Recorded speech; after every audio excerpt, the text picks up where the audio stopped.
बिस्मिल्लाहिर्रहमानिर्रहीम। अस्सलाम वालेकुम रहमतुल्लाह। 9th class physics unit 2 kinematics. इसमें हमने लास्ट जो लेक्चर था उसमें एंड में हमने ग्राफ पढ़ा था, डिस्टेंस टाइम ग्राफ और स्पीड टाइम ग्राफ। अच्छा, ये ग्राफ इसकी यूटिलिटी अब हमने आगे जाके करनी है। तो इक्वेशन ऑफ मोशन 3 है उनकी डेरिवेशन के लिए। अच्छा, इससे पहले इक्वेशन ऑफ मोशन है उसका आपको इंट्रोडक्शन करवा दूं। ये देखिएगा, इक्वेशन ऑफ मोशन 3 है, first second and third. First है V F is equal to V I plus A T, S is equal to है V I T plus half A T square, two A S is equal to V F square minus V I square. ये हमने ज़बानी याद रखना है। V आई जो है वो initial velocity को बोलते हैं, वी एफ फाइनल वेलोसिटी को, ए एक्सेलरेशन को, एस जो है वो डिस्टेंस को, और टी फॉर टाइम। अच्छा, ये याद रखिएगा, ये जो तीनों इक्वेशन है ये स्ट्रेट लाइन में अगर कोई बॉडी मूव कर रही है ये उसके लिए, कोई सर्कुलर या कोई वाइब्रेटी किसी चीज़ के लिए, सिर्फ स्ट्रेट लाइन में। अच्छा, इसमें इसको फर्स्ट इक्वेशन बोलते हैं। ये हमारे पास फर्स्ट इक्वेशन है, ये सेकंड है और ये थर्ड है।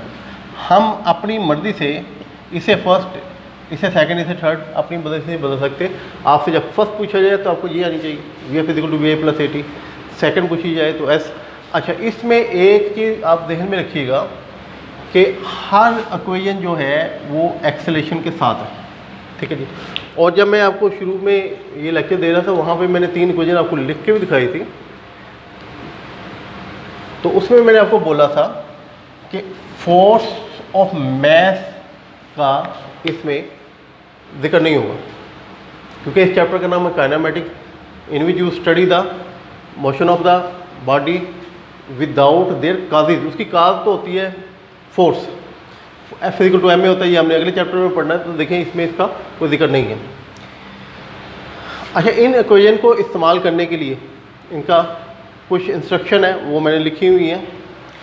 Important information for using equation of motion, जो हमने इसको इस्तेमाल करने के लिए ये इंफॉर्मेशन इस्तेमाल करनी है इसकी यूटिलिटी के लिए। अच्छा, जो मोशन है वो always taken in straight line, जो हरकत है ना वो हमेशा स्ट्रेट लाइन में लेंगे। ये तो मैंने आपको ऊपर मेंशन कर दिया। दूसरी बात सुनिएगा, acceleration will positive and uniform. आपको एक्सेलरेशन कहता है जी एक बॉडी का 2 मीटर पर सेकंड स्क्वायर है, तो आपने इसको पॉजिटिव लेना है, ठीक है। नेगेटिव आपने नहीं लेना अंटिल वो आपको बताता नहीं है। उसके बाद यूनिफॉर्म के मतलब वो एक्सेलरेशन के मतलब कुछ नहीं बताता, तो आपने समझ लेना है कि ये यूनिफॉर्म एक्सेलरेशन है। अदरवाइज वो वेरिएबल एक्सेलरेशन है तो वो आपको बोलेगा, बताएगा। अच्छा, इसके बाद हम जब वेलोसिटी है, मतलब इसके बारे में आपको बताया जाएगा। वेलोसिटी जो है वो 2 मीटर पर सेकंड है, एक्सेलरेशन है 2 मीटर, चले इसको कुछ और फिगर लिख लेता हूँ, 4 मीटर पर सेकंड स्क्वायर। तो ये दोनों वेक्टर क्वांटिटी हैं। इन्हें बयान करने के लिए डायरेक्शन होनी चाहिए, ईस्ट वेस्ट नॉर्थ साउथ होना चाहिए, लेकिन उसने आपको पहले तय कर दिया कि वो आपको डायरेक्शन नहीं बताएगा। आप समझें कि ये हमने उसकी वेक्टर की मैग्नीट्यूड लेनी है, ये मैग्नीट्यूड है, सिर्फ ये डायरेक्शन बता देगा तो वो कंप्लीट वेक्टर हो जाएगा। लेकिन उसने बोला है कि जब आप न्यूमेरिकल करेंगे या इन इक्वेशन को यूज़ करेंगे, only magnitude of velocity and acceleration are taken, magnitude मिकदारें।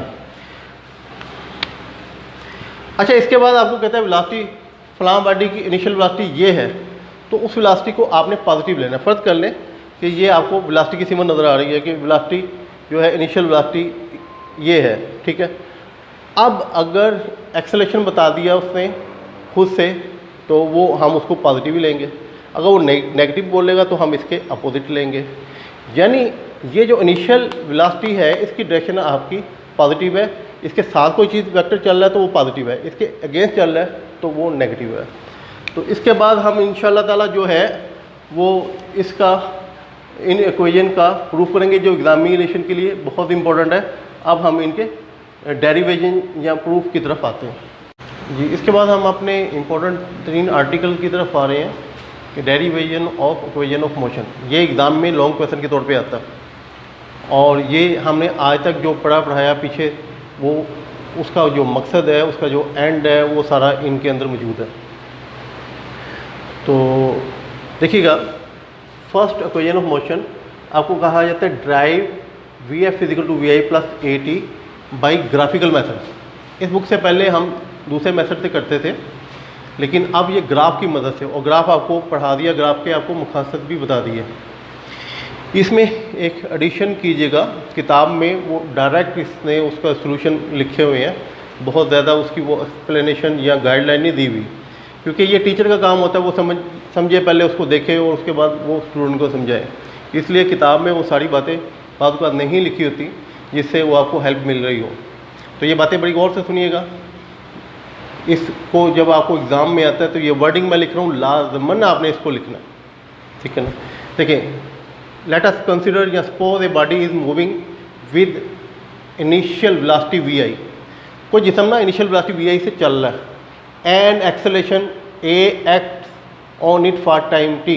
Acceleration आप समझे, इस पर फोर्स लगी, धक्का लगा एक, तो उस पर एक, ये ऑलरेडी चल रही है एक बॉडी, उस पर एक एक्सेलरेशन लगा और इसकी जो फाइनल वेलोसिटी है वी एफ होगी, वेलोसिटी बढ़ गई वी आई से वी एफ। किस वजह से कि इस पर an acceleration act upon it for time T time के लिए। तो उसके बाद ये देखिए, suppose a body is moving with initial velocity V I and acceleration A acts on it for time T and it velocity become V F. अब graph की मदद से इसको आपको बताता हूँ कि एक बॉडी पहले मूव कर रही है, एक बॉडी पहले मूव कर रही है, तो वो ज़ीरो नहीं है कि मैं यहाँ से स्टार्ट करूँ, ये इसकी इनिशियल वेलोसिटी समथिंग है, तो ये इसकी इनिशियल वेलोसिटी है वी आई, ये इसका स्पीड है और ये टाइम एक्सिस है। आपको स्पीड टाइम ग्राफ जो है पिछले लेक्चर में तफसीलन पढ़ा चुका हूँ। अच्छा, इसमें देखिएगा, an acceleration A acts on it and its final velocity become V F. वो वेलोसिटी इसकी बढ़ गई, ये वेलोसिटी का या स्पीड का जो एक्सिस है, तो ये बढ़ने का इंडिकेशन ऊपर है क्योंकि टाइम भी साथ चल रहा है। तो ये देखिएगा, ये पॉइंट यहाँ पे आ गया वी एफ। तो असल में यहाँ पे आप चले इस लाइन को पहले मिला लें,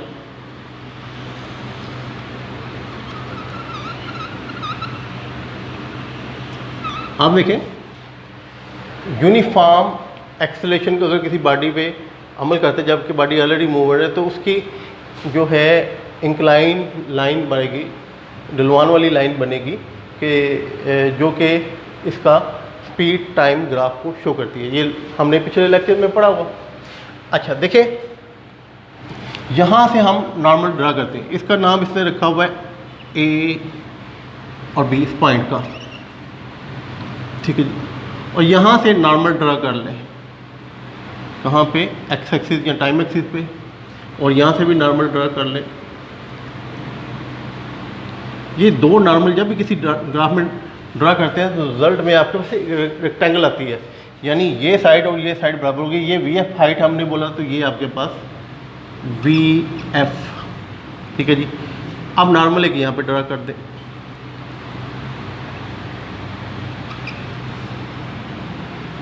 ए बी सी डी, और ये ओरिजिन, ये किताब के मुताबिक मैंने नाम लिख दिए। आप यहाँ पे देखिएगा, कुछ बातें यहाँ से आपको क्लियर कर दूँ कि ये जो हाइट है, ये फुल हाइट, ये वी एफ है, जितनी हाइट ये उतनी हाइट वी एफ। और ये टाइम मैंने कहा था N acceleration act on it for time पे, टी टाइम यहाँ तक था, तो यहाँ वेलोसिटी वी आई से अपना वी एफ हो गई, वी एफ इधर उस पर लिखा हुआ। अच्छा, ये हाइट आपकी वी आई है, तो ये हाइट जो होगी ना इतनी, ये भी आपकी वी आई होगी। ये फुल हाइट वी एफ और ये स्मॉल हाइट वी आई। अच्छा, यहाँ से हम इसका एक्सेलरेशन कैलकुलेट करेंगे। यहाँ पे हमें एक्सेलरेशन, क्योंकि हमने यहाँ पे एरिया कैलकुलेट नहीं करना, सॉरी, हमने डिस्टेंस कैलकुलेट नहीं करना जो उसे तय किया। जब डिस्टेंस कैलकुलेट करना है तो आपको याद होगा हम एरिया अंडर ग्राफ वो कैलकुलेट करेंगे, तो एरिया वाला कोई चक्कर नहीं है, ठीक है ना। तो फिर एक बात रह जाती है, दो चीज़ें हम मालूम कर सकते हैं, हम एरिया मालूम करके उसका डिस्टेंस को वो मालूम कर सकते हैं, या जो ये लाइन है इसकी स्लोप मालूम करके, स्लोप, तो हम इसका एक्सेलेरेशन मालूम कर सकते हैं। हम इसका एक्सेलेरेशन मालूम करेंगे।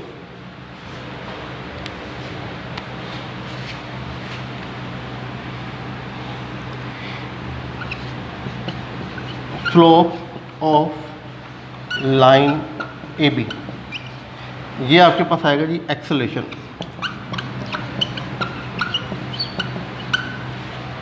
स्लोप, तो स्लोप आपको पता है कि आपने y जो है अपना एक्सिस को, y जो आपका कोऑर्डिनेट है उसे s कोऑर्डिनेट्स पे डिवाइड करना। y यहाँ पे BC है, तो आप BC को डिवाइड करेंगे AC से। फर्दर देखिए BC आपके पास कितना, BC अगर आप ये पूरा BD लें तो उसमें BD में से ये CD माइनस कर दें तो बाकी बच जाता है BC, यानी ये आपके पास आ गया, फुल लिखता हूँ, BD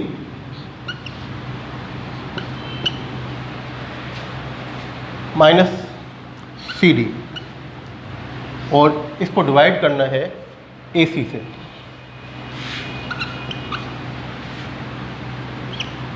अब यहाँ पे देखिएगा जो आपका BD है, BD ये मैं आपको मेंशन कर दूँ, BD जो है यहाँ पे ये फुल VF के बराबर है। उसके बाद ये आपके पास जो CD है, CD लिखने या DC लिखने की बात है, ये आपका VI के बराबर है। उसके अलावा और देखें ये AC क्योंकि ये एक रेक्टेंगल बनी हुई नीचे, ये OD, ये आपका AC और OD दोनों बराबर होंगे, तो OD आपका T के बराबर है। ठीक है, बाकी चीज़ें आपके पास यहाँ पे लिखी हुई हैं, तो यहाँ पे इसकी वैल्यूज पुट करते हैं। एक्सेलेरेशन को हम लिखेंगे A, और BD हमारे पास कितना है, BD हमारे पास है VF, और माइनस CD हमारे पास है VI। एक स्टेप में इजाफी कर देता हूँ, अब ऊपर कर देता हूँ, ये देखें BD माइनस CD, और ये AC को हम OD लिख सकते हैं, ये मैंने आपको बताया अभी, ये दोनों बराबर है। और OD किसके बराबर है, T के। यहाँ पे मैं लिखूँगा T। ये आपकी जो इक्वेशन है ड्राइव हो चुकी है, अब लेकिन हम इस शक्ल में लिखेंगे। ठीक है, तो यहाँ पे ऐसे करते हैं, क्रॉस मल्टीप्लिकेशन करते हैं, बाई क्रॉस मल्टीप्लिकेशन,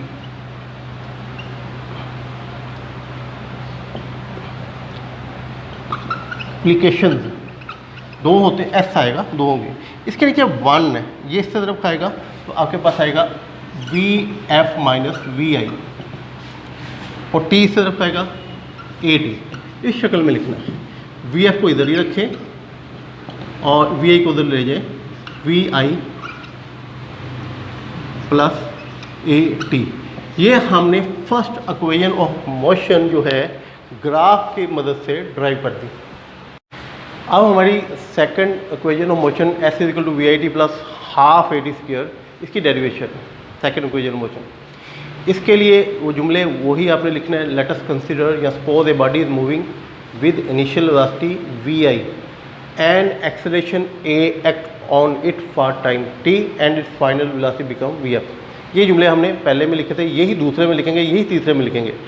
दूसरे और तीसरे में एक जुमले का आप इजाफा करेंगे,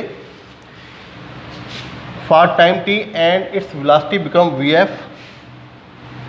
एंड इट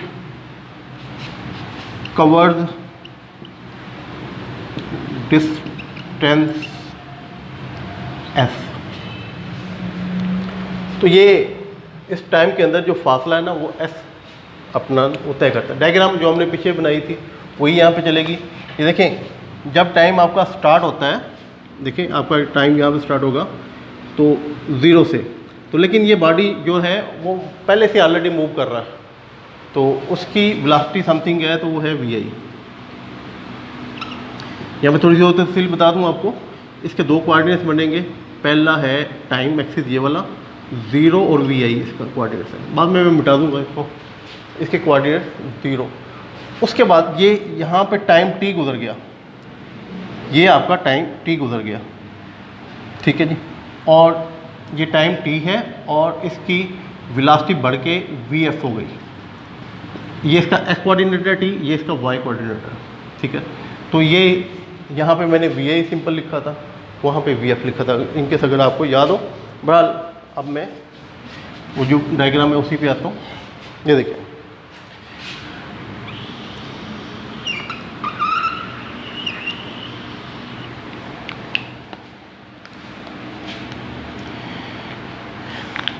ये बड़ा इसकी जो हाइट है वो वी आई है, वी आई यहाँ से लेके यहाँ तक ये वी आई। इस पॉइंट का नाम है ए, इसका नाम है बी। तो आपने यहाँ से नॉर्मल ड्रा करना है। अब ये जहाँ पे भी आ गया, ठीक है, वो तो आपका टी यहाँ तक हुआ, वो तो मैंने अंदाज़ा लगाया था ना, आपका टी यहाँ तक हुआ। अच्छा, एक नॉर्मल आपने ये टाइम एक्सिस पे, एक स्पीड एक्सिस पे ड्रा कर दे। इसकी जो इनिशियल वेलोसिटी थी वो यहाँ तक वी आई और यहाँ तक वी एफ, और यहाँ से भी एक नॉर्मल ड्रा कर दें, ए बी सी डी। पिछली इक्वेशन में हमने इसका सिर्फ स्लोप मालूम की थी, ये जो रेड लाइन है ए बी, इसकी स्लोप मालूम की थी, हमारे पास फर्स्ट इक्वेशन मोशन आ गई। अब हमने एरिया डिस्टेंस कवर्ड मालूम करना है, डिस्टेंस कवर्ड मालूम करना है। तो ये जो आपके पास डायग्राम बन रही है ओ ए बी डी, ये जो है इसके अंदर जो एरिया मौजूद है उसको कैलकुलेट कर लेंगे तो वो हमारे पास टोटल कवर्ड डिस्टेंस आएगा, डिस्टेंस कवर्ड आ जाएगा। हमें पता है स्पीड टाइम ग्राफ का अंडर जो एरिया आता है उसको कैलकुलेट किया जाए तो वो डिस्टेंस कवर्ड हमें मालूम होता है। तो इसके बाद जो है, क्योंकि मुझे वर्किंग करनी है, मैं ये वाला पोर्शन इधर से मिटाने लगा हूँ। और थर्ड इक्वेशन के लिए ये कुछ लिखना है जो कि मैं शायद अब नहीं लिखूँ क्योंकि यही वर्डिंग आपके बोल दूंगा वहाँ पे। अच्छा जी, आपने मालूम करना है distance covered S, distance covered जो है ना वो बराबर होगा area under graph O A B D, O A B D. इसे क्वाड्रिलेटरल बोल सकते हैं, चकोर ओ ए, यहाँ पे क्वाड्रिलेटरल भी लिख सकते हैं, क्वाड्रिलेटरल होगी। अच्छा, ये जो है ओ ए बी डी, इसको दो हिस्सों में हम तकसीम कर देते हैं। एक तो हम ये ट्राइंगल है, ये एरिया मालूम कर लेते हैं, और ये दूसरा जो है हमारे पास ये एक रेक्टेंगल बन गई तो इसका एरिया मालूम कर लेते हैं। अच्छा, ये आपके पास ये गौर से देखिए, ये टी है तो ये भी टी होगा, इसकी हाइट वी आई है तो इसकी हाइट भी वी आई होगी, इसकी फुल हाइट जो है वी एफ होगी क्योंकि ये वी एफ है। यानी ये सारी बातें हमने पहले डिस्कस की हैं। तो हम कहेंगे ये जो एरिया कवर्ड है ना, ये बराबर होगा area of triangle A B C plus area of rectangle O A C D. ये देखिए ओ ए, मैं ओ ए के बाद डी नहीं बोल सकता, तरतीब से चलूँगा, या इस तरफ से चलूँ या इस तरफ से, ओ A C D, O A C D. ये अब बारी बारी इन दोनों एरियाज को कैलकुलेट कर लेते हैं, जमा कर देंगे तो हमारे पास रिक्वायर्ड आ जाएगा। ये डिस्टेंस कवर्ड को हम एस बोलते हैं। बहरहाल अब देखिएगा, area of rectangle O A D या एरिया ऑफ ट्राइंगल पहले ले लेते हैं, area of triangle A B C. Area of triangle यहाँ पे मैं आपको याद करा दूँ, ये राइट एंगल ट्राइंगल और ये भी राइट एंगल ट्राइंगल है, ठीक है जी। एक साइड को आप बेस बोलते हैं, और दूसरी साइड को आप परपेंडिकुलर बोलते हैं।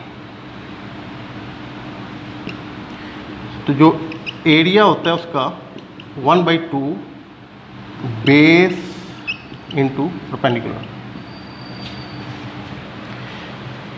1/2। 1/2 क्यों करते हैं? असल में ये रेक्टेंगल होती है, उसको आपने आधा आधा किया होता, तो आधा करते हो तो ये आपके पास राइट एंगल ट्रायंगल रही थी, तो उसका एरिया भी आधा होगा। ये इस सेंस बड़ा ही आसान इसकी लॉजिक है।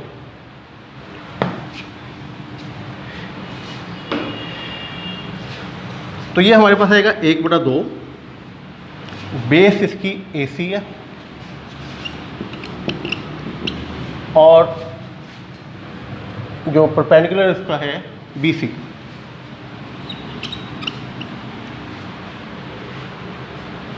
अब AC को या OD लिखने की बात है, दोनों T के बराबर है।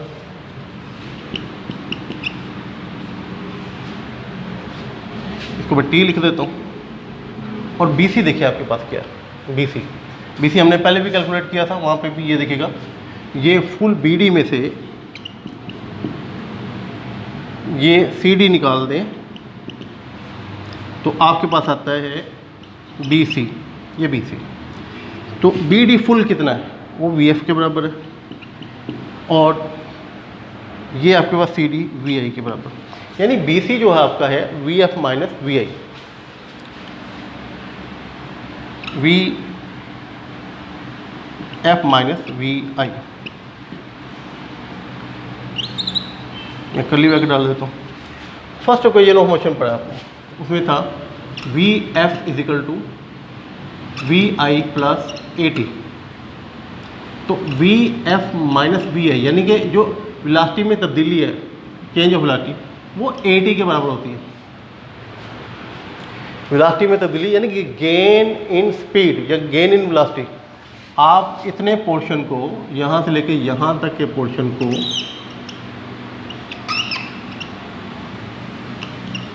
गेन इन स्पीड भी बोल सकते हैं, VF माइनस VI को। और फर्स्ट इक्वेशन से थ्रू आपको पता चला वो AT के बराबर है।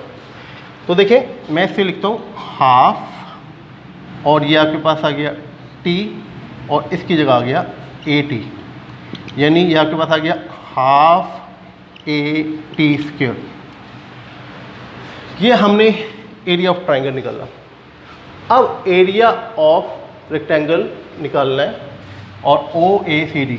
अब एरिया ऑफ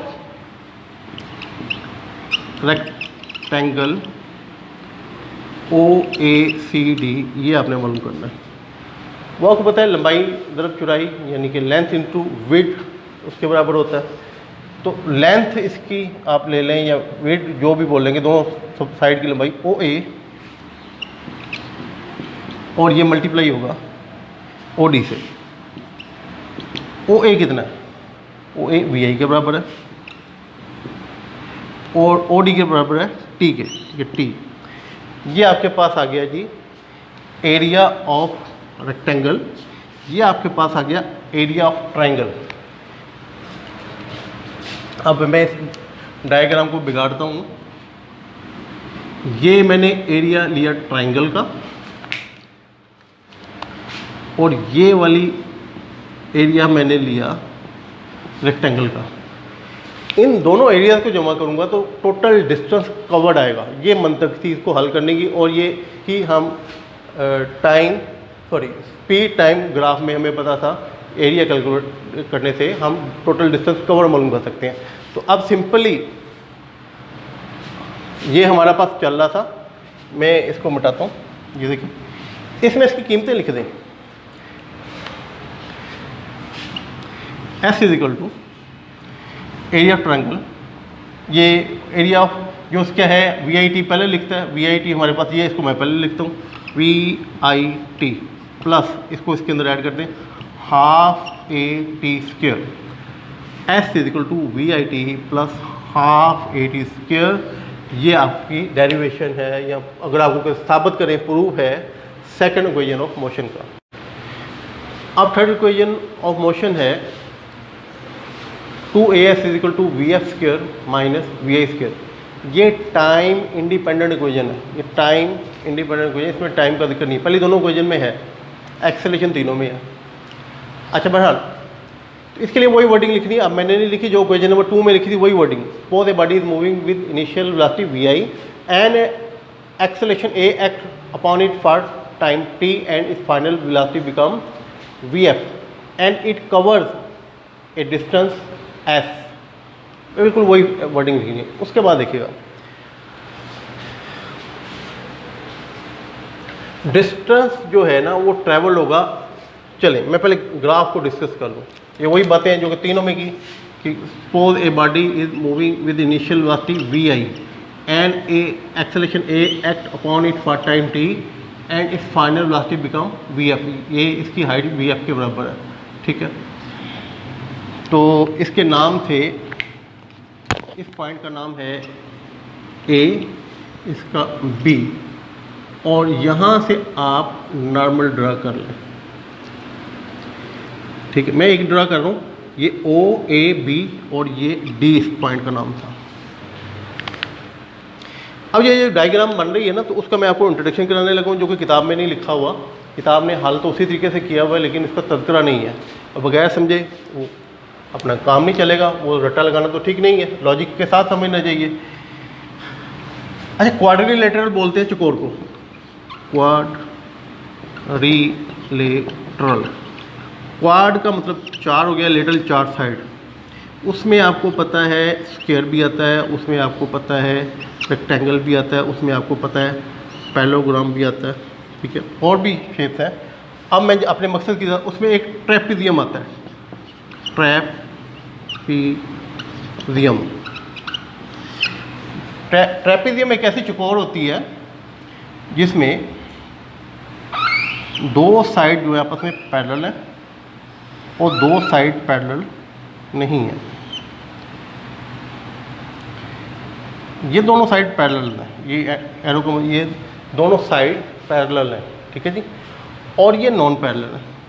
तो इसका जो फार्मूला होता है वो होता है, इसका एरिया आपने निकालना है ट्रेपेजियम का, area of trapezium of trap, तो ये होगा 1/2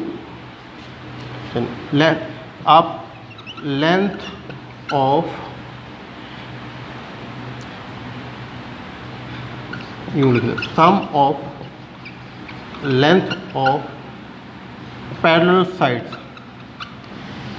इसे 2 से डिवाइड करना, इसकी लंबाई को और इसकी लंबाई को 2 से डिवाइड करना, ठीक है। और परपेंडिकुलर डिस्टेंस, इसे मल्टीप्लाई करना है, perpendicular distance between parallel line, जो पैरेलल लाइन है उनके दरमियान जो शॉर्टेस्ट डिस्टेंस है, ये डिस्टेंस आपने मालूम करना है। ये डिस्टेंस मैं डी लिख देता हूँ, तो आप वो जो डी फासला निकालेंगे वो इसके अंदर पुट करेंगे।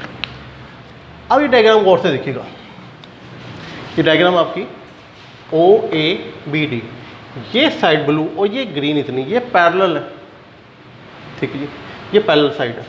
और उसके बाद ये ओ डी और ए बी ये नॉन पैरेलल है। इसका मतलब ये ट्रेपेजियम है, ये शेप आपको ट्रेपेजियम की नज़र आ रही है। तो सिंपल इसकी कीमतें पुट करेंगे तो ये आपका ये रिज़ल्ट आ जाएगा। देखें,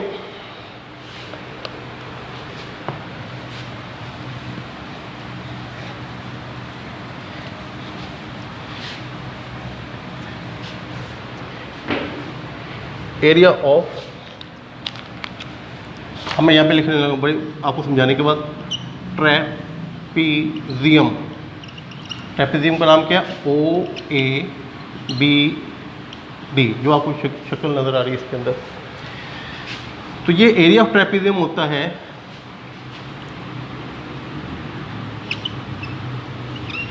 सम ऑफ द पैरेलल, पैरेलल के लिए मैं शॉर्ट करने की पैरेलल साइड्स ओवर 2, और शॉर्टर डिस्टेंस या परपेंडिकुलर डिस्टेंस एक ही बात है। Perpendicular distance between parallel line. अच्छा, परपेंडिकुलर डिस्टेंस यहाँ पे नॉर्मल ड्रा कर लें, ये सीधा, ये हमने पहले भी कराया था, इसका नाम क्या था, सी। तो ये टाइम टी था और ये भी time T, perpendicular distance T के बराबर हो गया। अब इसके अंदर कीमतें पुट करते हैं। सम ऑफ पैरेलल साइड, ये ओ ए प्लस दूसरी पैरेलल साइड है डी भी लिख दें या बी डी लिख दें ओवर 2, और परपेंडिकुलर डिस्टेंस आपके पास है ए सी लिख लें या ओ डी लिख लें, एक ही बात है, दोनों टी के बराबर है। बुक में आलमन ओ डी लिखा हुआ तो मैं ओ डी लिख देता हूँ। अब ओ ए देखें किसके बराबर है, ओ ए आपका वी आई के बराबर है, और बी डी आपका वी एफ के बराबर है ओवर 2, और ओ डी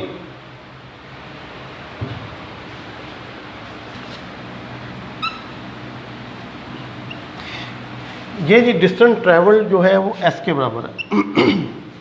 अच्छा, एस के साथ हमारे पास अगले स्टेप में 2 आता है, तो ये 2 इस तरफ ले जाएं, आपके पास आ गया 2s is equal to V I लिख देता हूँ पहले प्लस वी एफ, ठीक है, ओ डी। ये इतना काम हमने कर लिया। अब हमें क्या रिक्वायरमेंट है, हमारे पास जो है ए एक्सेलेशन हमने शुरू में ही इसका मालूम किया था। एक्सेलेशन आपको याद हो, ये y और s को डिवाइड किया था, यानी हमने डिवाइड किया था बी सी को ए सी से, या ओ डी ए की बात है ओ डी से, तो ये हमारे पास एक्सेलेशन था। तो हम ऐसे करते हैं, यहाँ पे दोनों साइड पे मल्टीप्लाई करते हैं, multiplying both side by B C over O D, B C over O D acceleration के बराबर है। हमने पहले कैलकुलेट किया हुआ है, नज़र भी आ रहा है इसमें। तो ये 2s B C over O D इधर मल्टीप्लाई किया, ये वी एफ मैं पहले ले सकता हूँ, V F plus V I. अच्छा, और इसके बाद है जी आपके पास ओ डी, इसको मल्टीप्लाई किया आपने B C over O D. अब यहाँ देखिएगा, ये ओ डी से कैंसिल हो गया, ठीक है। B C over O D A के बराबर, क्योंकि हमारी रिक्वायरमेंट भी ए है, लिख दें यहाँ पे ए 2, ये ए में शुरू में लिख ए एस हो गया, ये वी एफ प्लस वी आई, और बी सी की कीमत हमने 2 मरतबा निकाली। बी सी कितना है, ये वाला बी सी, तो ये आपके पास कुल वी एफ है, और ये आपके पास वी आई है। तो बी सी हमने पहले भी निकाला वी एफ माइनस वी आई, जिसे हमने गेन इन स्पीड भी बोला था पिछली मरतबा। तो यहाँ पे आ गया वी एफ माइनस वी आई। नहीं, आपका ये फार्मूला तैयार है, ए प्लस बी को अगर आप मल्टीप्लाई करते हो ए माइनस बी से, तो आपके पास आता है ए स्क्वायर माइनस बी स्क्वायर। तो ये ए की जगह वी एफ है और बी की जगह वी आई, तो 2as is equal to V F square minus V I square. ये थर्ड इक्वेशन का प्रूफ हो गया। अच्छा, ये मैं मिटाने लगा था, यहाँ पे मेरी नज़र पड़ी और फिर मैंने अपनी रिकॉर्डिंग भी चेक की है। तो perpendicular distance between parallel line मैंने सही बोला, यहाँ पे टाइम लिखा गया, ये टी डालें लाइन, पैरेलल लाइंस। अब आपकी करेक्शन हो गई, ठीक है। अब जी अल्हम्दुलिल्लाह सिर्फ लास्ट एक छोटा सा आर्टिकल रह गया, उसके बारे में बताने से पहले एक मैं आपको और इन्फॉर्मेशन की बात बताऊं। ये अपना आपका सारा चैप्टर इन्हीं 3 इक्वेशन ऑफ मोशन के अराउंड चल रहा है। इससे पहले जो पढ़ा इन्हीं को बनाने के लिए पढ़ा, इसके बाद जो न्यूमेरिकल करेंगे इन्हीं को यूज़ करेंगे। अगले चैप्टरों में जगह जगह इनका इस्तेमाल होता है। अच्छा जी, ये देखिएगा, ये फर्स्ट इक्वेशन, सेकंड, थर्ड, मैंने आपको बताया था ये टाइम इंडिपेंडेंट है। थर्ड इक्वेशन में टाइम का कोई जिक्र नहीं है, ठीक है। अब इंटरेस्टिंग बात सुने, ये 8 क्लास में आप काम कर रहे हैं और बेखबरी में है, ये काम आप कर रहे हैं। आपने एलिमिनेशन पढ़ी थी, गलबन 8 चैप्टर है शायद आपका, 6 चैप्टर या 8 चैप्टर एलिमिनेशन आपने पढ़ी थी। उसमें ये इस तरह की मिलती हुई जुलती इक्वेशन है, वहाँ पे वी आई की जगह यू लिखा हुआ है और वी एफ की जगह वी लिखा हुआ है ओनली, वी एफ की जगह।